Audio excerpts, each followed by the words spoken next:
Have you ever needed to highlight the row that you find a particular date in?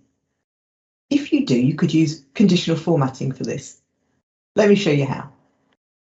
Here in A2, I've put in a date that I want to find in this table.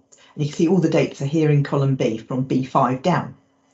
So to do this, we're going to highlight all of the cells that are in this particular data set.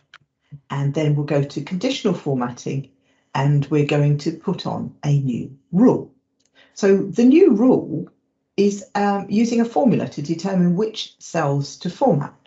The formula is actually A2, which we want to keep locked with the dollar signs, both the column and the row, so that doesn't shift anywhere, equals B5.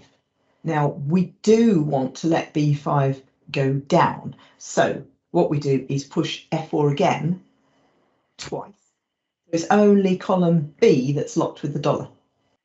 Do it. Okay, now we need to set the format.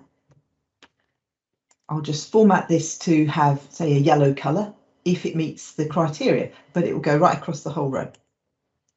And say OK. So if I change the date, I'll change the date to today's date and just enter that here.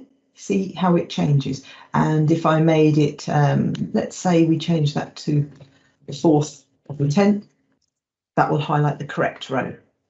So if I just copy that formula down into the column to the right, just to show you what's happening, every time it evaluates the formula, it says false if it's not a date that matches what I've put into A2. And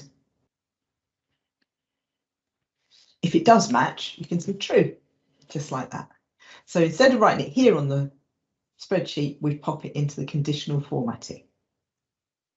That's how it works, basically. So I hope that was useful to you. If you've got any questions, then you can get hold of me and ask your questions. So enjoy using Excel.